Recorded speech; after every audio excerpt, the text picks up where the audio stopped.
সলাতুল হাজত নামাজের সেজদার মধ্যে মাথা রেখে একটি ছোট্ট দোয়া যদি পাঠ করিতে পারেন, আপনার কপাল খুলে যাবে, ভাগ্য পরিবর্তন হয়ে যাবে। নামাজ শেষে আপনি আল্লাহ তাআলার কাছে যা চাইবেন, আল্লাহ তাআলা সাথে সাথে আপনাকে তাই দান করিবেন। সুবহানাল্লাহ।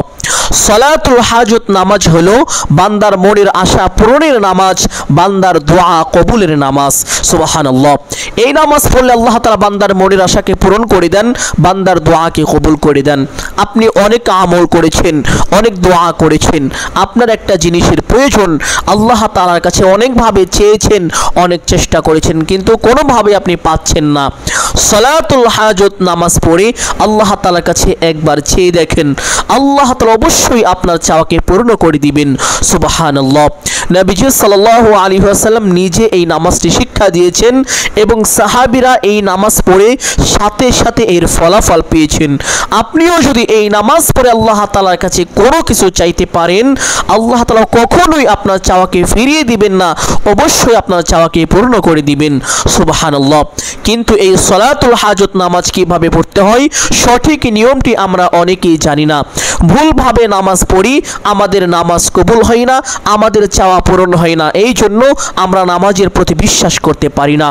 সম্মানিত দিনী ভাই বোন, আপনাদেরকে আজ যেই নিয়মে বলে দিব, এই নিয়মে যদি আপনারা সলাতুল হাজত নামাজ পড়ে আল্লাহ তাআলার কাছে দোয়া করতে পারেন, সাথে সাথে আপনার দোয়া কবুল আর মঞ্জুর হয়ে যাবে, আপনার সকল চাওয়া পূরণ হয়ে যাবে।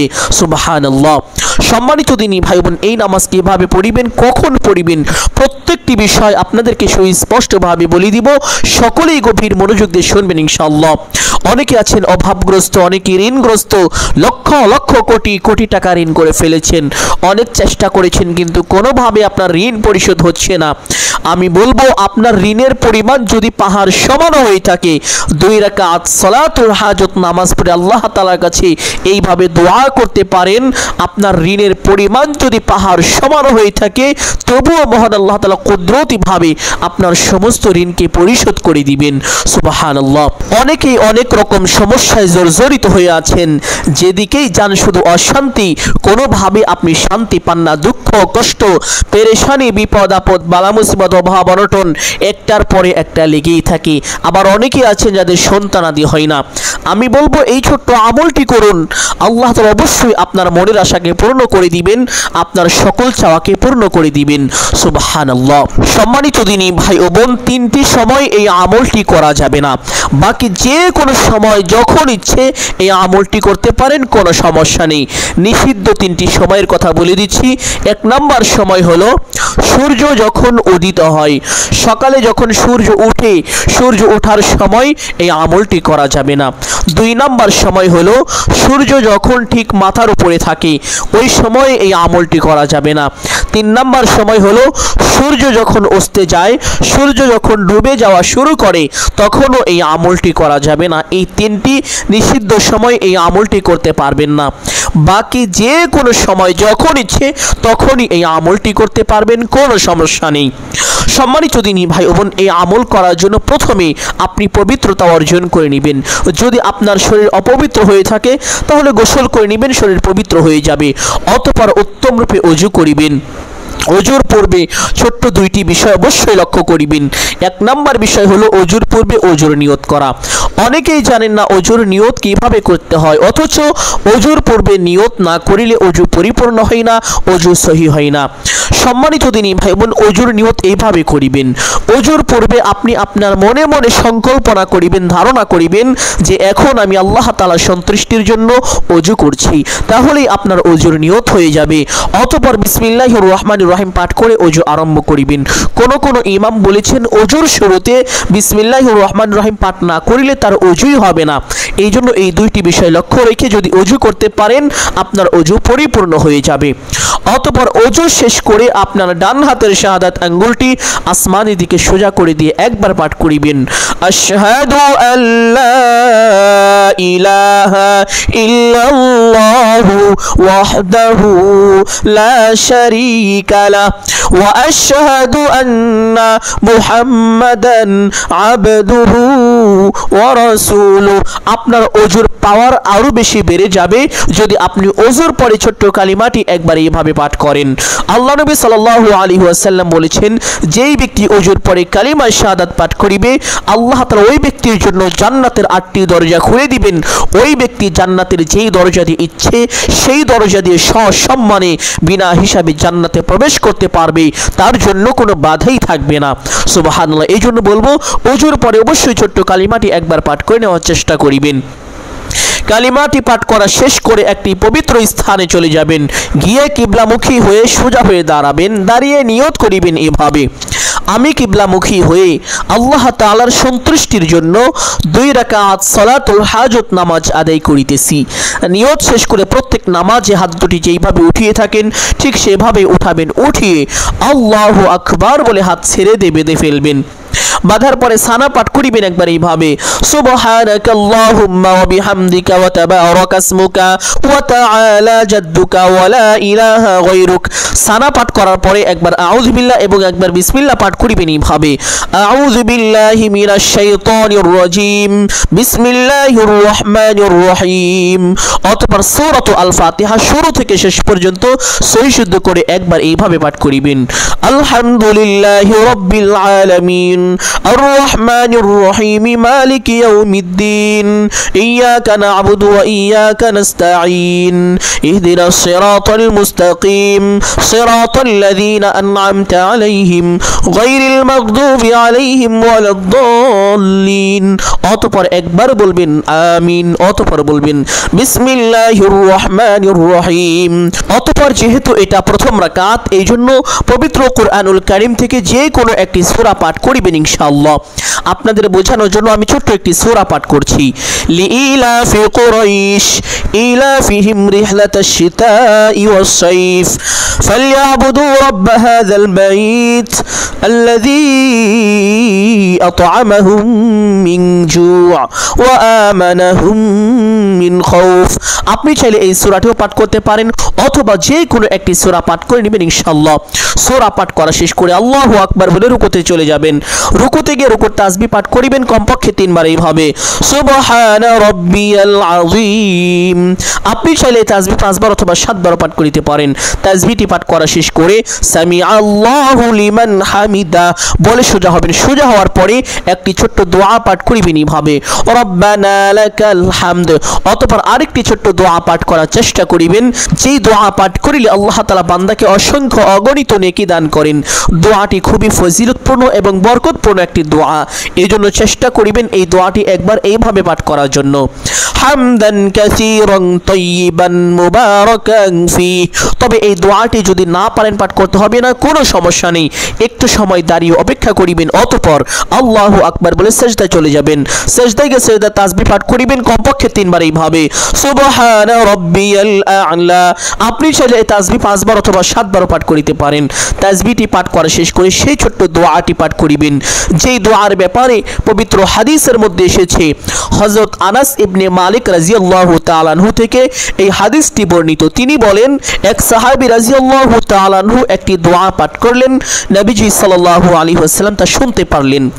অতঃপর নবীজি সাল্লাল্লাহু আলাইহি ওয়াসাল্লাম অন্যান্য সাহাবীদেরকে বললেন, ও আমার সাহাবীরা, আমি ওই সত্তার শপথ করে বলছি যিনি চিরঞ্জীব, ওই সাহাবী এখন যা চাইবে সে তাই পাবে, কারণ সে এমন একটি দোয়া পাঠ করেছে যেই দোয়ার মাধ্যমে আল্লাহ তাআলার কাছে কোনো কিছু চাওয়া হলে আল্লাহ তাআলা কখনোই তার চাওয়াকে ফিরিয়ে দেন না, আল্লাহ তাআলা অবশ্যই তার চাওয়াকে পূর্ণ করেন।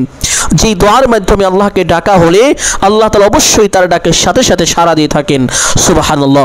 আর সেই ছোট্ট দোয়াটি হলো, আল্লাহুম্মা ইন্নী আসআলুকা বিআন্না লাকাল হামদা লা ইলাহা ইল্লা আনতাল মান্নানু বাদিউস সামাওয়াতি ওয়াল আরদ ইয়া যাল জালালি ওয়াল ইকরাম ইয়া হাইয়্যু ইয়া কাইয়্যুম। ভিডিওর শেষের দিকে দোয়াটি বাংলায় লিখে স্ক্রিনে দিয়ে দিব, চাইলে দেখে দেখে মুখস্থ করে নিতে পারবেন, কোনো সমস্যা সমস্যা নেই। দোয়াটি 7 বার পাঠ করা শেষ করে আল্লাহু আকবার বলে সোজা হয়ে বসে পড়বেন। বসে 2 সেজদার মাঝখানে একটি ছোট্ট দোয়া আছে, যদি সেই দোয়াটি পারেন একবার পাঠ করিবেন, যদি না পারেন পাঠ করতে হবে না, কোনো সমস্যা নেই। একটু সময় বসে অপেক্ষা করিবেন, অতঃপর আল্লাহু আকবার বলে আরেকটি সেজদায় চলে যাবেন। সেজদায় গিয়ে সেজদা তাসবিহ পাঠ করিবেন কমপক্ষে 3 বার এইভাবে সুবহান রাব্বিয়াল আ'লা। আপনি চাইলে এই তাসবিহ 5 বার অথবা 7 বার পাঠ করিতে পারেন। তাসবিহটি পাঠ করা শেষ করে সেই ছোট্ট দোয়াটি পাঠ করিবেন, আল্লাহুম্মা ইন্নী আসআলুকা বিআন্না লাকাল হামদা লা ইলাহা ইল্লা আনতাল মান্নানু বাদিউস সামাওয়াতি ওয়াল আরদ ইয়া যাল জালালি ওয়াল ইকরাম ইয়া হাইয়্যু ইয়া কাইয়্যুম। দোয়াটি 7 বার পাঠ করা শেষ করে আল্লাহু আকবার বলে সোজা হয়ে দাঁড়িয়ে যাবেন। দাঁড়িয়ে হাত দুটি বেঁধে ফেলবেন, অতঃপর বিসমিল্লাহ পাঠ করিবেন একবার এইভাবে বিসমিল্লাহির রহমানির রহিম। অতঃপর সূরাতুল আল ফাতিহা শুরু থেকে শেষ পর্যন্ত সহি শুদ্ধ করে একবার পাঠ করিবেন ইনশাআল্লাহ। অতঃপর একবার বলবেন আমিন, অতঃপর বলবেন বিসমিল্লাহির রহমানির রহিম। অতঃপর যেহেতু এটা দ্বিতীয় রাকাত, এজন্য চেষ্টা করিবেন পবিত্র কোরআনুল কারীমের ছোট্ট সূরার মধ্যে অন্যতম একটি সূরা হলো সূরাতুল আল ইখলাস তথা কুল হুয়াল্লাহর সূরা। এই সূরাটি অত্যন্ত দামি এবং খুবই ফজিলতপূর্ণ একটি সূরা। এই সূরাটি এতটাই দামি যে মহান আল্লাহ তাআলা তার পবিত্র পরিচয় পর্যন্ত এই সূরার মধ্যে তুলে ধরেছেন। সুবহানাল্লাহ। এই জন্য চেষ্টা করিবেন এই সূরাটি একবার এইভাবে পাঠ করার জন্য, কুল হুয়াল্লাহু আহাদ আল্লাহুস সামাদ লাম ইয়ালিদ ওয়া লাম ইউলাদ ওয়া লাম ইয়াকুল লাহু কুফুয়ান আহাদ। যদি এই সূরাটি না পারেন অন্য একটি সূরা পাঠ করিবেন, কোনো সমস্যা নেই। সূরা পাঠ করা শেষ করে আল্লাহু আকবার বলে রুকুতে চলে যাবেন। রুকুতে গিয়ে রুকু তাসবিহ পাঠ করিবেন কমপক্ষে 3 বার এইভাবে সুবহান রাব্বিয়াল আযীম। আপনি চাইলে তাসবিহ 5 বার অথবা 7 বার পাঠ করিতে পারেন। তাসবিহটি পাঠ করা শেষ করে সামি আল্লাহু লিমান হামিদা বলে সোজা হবেন। সোজা হওয়ার পরে একটি ছোট্ট দোয়া পাঠ করিবেন রব্বানা লাকাল হামদ। অতঃপর সেই দোয়াটি পাঠ করার চেষ্টা করিবেন হামদান কাসীরান তাইয়িবান মুবারাকান ফি। যদি এই দোয়াটি না পারেন পাঠ করতে হবে না, কোনো সমস্যা নেই। একটু সময় দাঁড়িয়ে অপেক্ষা করিবেন, অতঃপর আল্লাহু আকবার বলে সিজদায় চলে যাবেন। সিজদায় গিয়ে সিজদার তাসবিহ পাঠ করিবেন কমপক্ষে 3 বার এইভাবে সুবহান রাব্বিয়াল আ'লা। আপনি চাইলে এই তাসবিহ 5 বার অথবা 7 বার পাঠ করিতে পারেন। তাসবিহটি পাঠ করা শেষ করে সেই ছোট্ট দোয়াটি পাঠ করিবেন, আল্লাহুম্মা ইন্নী আসআলুকা বিআন্না লাকাল হামদা লা ইলাহা ইল্লা আনতাল মান্নানু বাদিউস সামাওয়াতি ওয়াল আরদ ইয়া যাল জালালি ওয়াল ইকরাম ইয়া হাইয়্যু ইয়া কাইয়্যুম। দোয়াটি 7 বার পাঠ করা শেষ করে আল্লাহু আকবার বলে সোজা হয়ে বসে পড়বেন।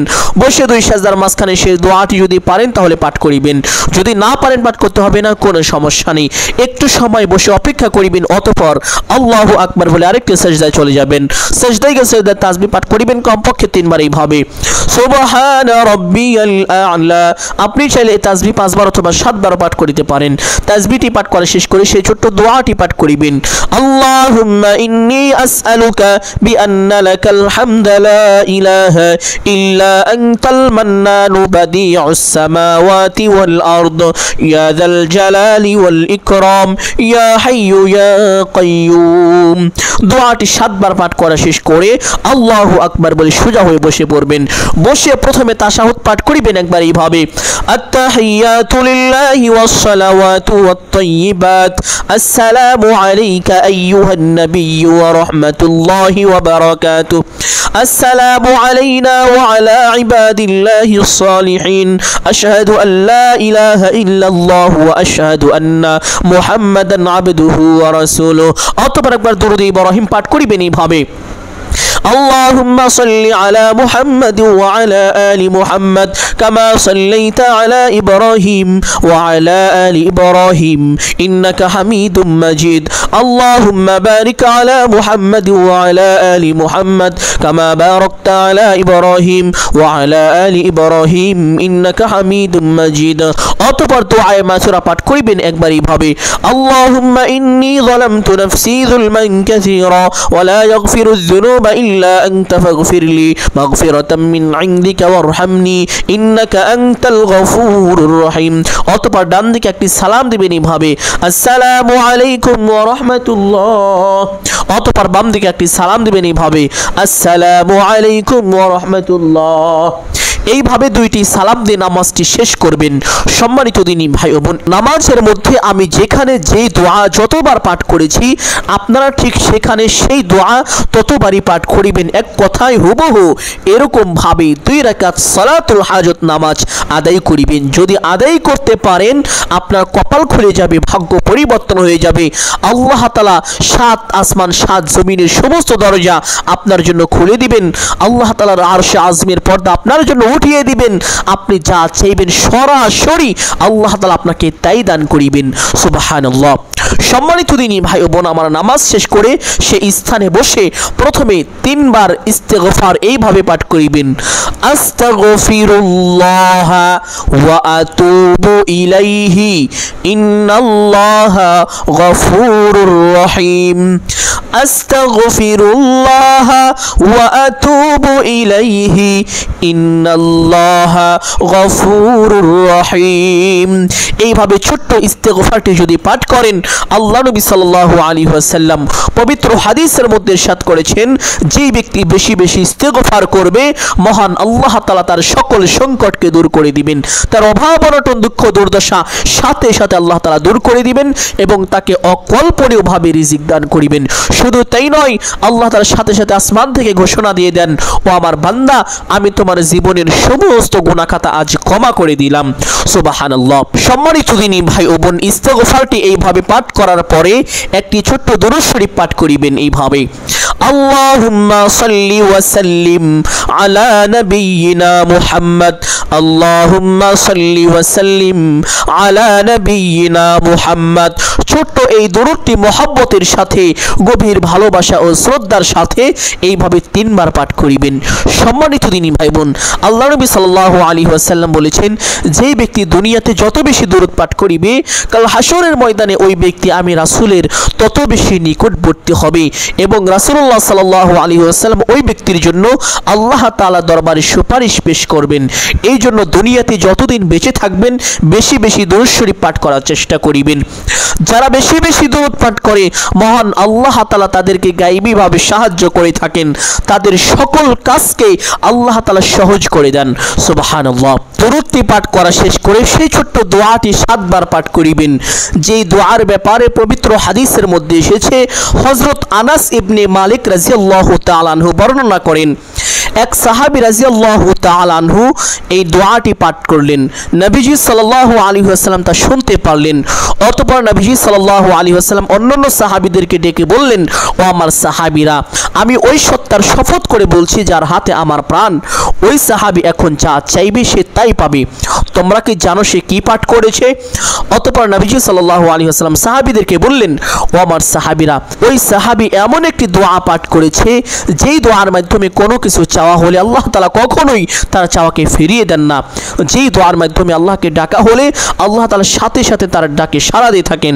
সুবহানাল্লাহ। অতঃপর নবীজি সাল্লাল্লাহু আলাইহি ওয়াসাল্লাম সাহাবীদেরকে দোয়াটি বলে দিলেন। দোয়াটি হলো, আল্লাহুম্মা ইন্নী আসআলুকা বিআন্না লাকাল হামদা লা ইলাহা ইল্লা আনতাল মান্নানু বাদিউস সামাওয়াতি ওয়াল আরদ ইয়া যাল জালালি ওয়াল ইকরাম ইয়া হাইয়্যু ইয়া কাইয়্যুম।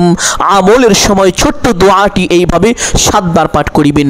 অতঃপর সেই ছোট্ট দুরূদটি আবার 3 বার পাঠ করিবেন, আল্লাহুম্মা সাল্লি ওয়া সাল্লিম আলা নাবিয়িনা মুহাম্মদ। 3 বার দুরূদটি পাঠ করে দোয়া মুনাজাত করিবেন। এখন আপনি যা চাইবেন তাই পাবেন। পরিপূর্ণ বিশ্বাস ও ভরসা নিয়ে যদি এইভাবে দোয়া করতে পারেন, প্রথমে বলবেন, আলহামদুলিল্লাহি রাব্বিল আলামিন ওয়াসসালাতু ওয়াসসালামু আলা সাইয়্যিদিল আম্বিয়া ওয়াল মুরসালিন। হে আল্লাহ, আপনি আমার জীবনের সমস্ত গুনাহ খাতা ক্ষমা করে দিন। প্রথমে আপনার গুনাহের জন্য আল্লাহ তাআলার কাছে ক্ষমা চাইবেন। অতঃপর আপনার যাহা কিছু প্রয়োজন সমস্ত কিছু আল্লাহ তাআলার কাছে চাইবেন। চাওয়া শেষ করে একবার বলবেন, হে আল্লাহ, আপনার হাবিবের উসিলা করে আমার দোয়া মোনাজাত কবুল আর মঞ্জুর করুন। অতঃপর 3 বার বলবেন আমিন আমিন আমিন বিরহমাতিকা ইয়া আরহামার রাহিমিন। এইভাবে দোয়া মোনাজাত শেষ করে সাথে সাথে একবার পড়বেন সাল্লাল্লাহু আলাইহি ওয়াসাল্লাম। আপনার দোয়া আল্লাহ তাআলার আরশে আযমে পৌঁছে যাবে, দোয়া কবুল আর মঞ্জুর হয়ে যাবে। সুবহানাল্লাহ। সম্মানিত দিনী ভাই ও বোন, এইভাবে এই ছোট্ট আমলটি যদি করতে পারেন, বন্দুকের গুলি মিস হতে পারে কিন্তু আপনার দোয়া কবুল হওয়া থেকে কোনোভাবে মিস হবে না ইনশাআল্লাহ। আপনার দোয়া অবশ্যই কবুল হবেই হবে। সম্মানিত দিনী ভাই বোন, আপনি অনেকভাবে চেষ্টা করেছেন, অনেক আমল করেছেন, অনেক দোয়া করেছেন, কিন্তু আপনার চাওয়া পূর্ণ হচ্ছে না, আপনার মনের আশা পূর্ণ হচ্ছে না। আমি বলবো 2 রাকাত সালাতুল হাজত নামাজ পড়ে এইভাবে আমলটি করুন, আপনার মনের আশা পূর্ণ হয়ে যাবে, আপনার চাওয়া আল্লাহ তাআলা অতি দ্রুত পূরণ করে দিবেন। সুবহানাল্লাহ। সকলের জন্য অন্তর থেকে দোয়া করে আল্লাহ তাআলা সকলকে ভালো রাখুন, সুস্থ রাখুন, জানে মালে কামাই রুজিতে প্রচুর পরিমাণ বরকত দান করুন। সকলেই বলি আমিন সুম্মা আমিন। যদি ভিডিওটি ভালো লাগে একটি লাইক করবেন, কমেন্টে আমিন বলে দোয়ায় শরীক থাকবেন। যারা এই চ্যানেলে নতুন দর্শক রয়েছেন চেষ্টা করবেন চ্যানেলটি সাবস্ক্রাইব করে রাখার জন্য। আসসালামু আলাইকুম ওয়া রাহমাতুল্লাহি ওয়া বারাকাতুহু।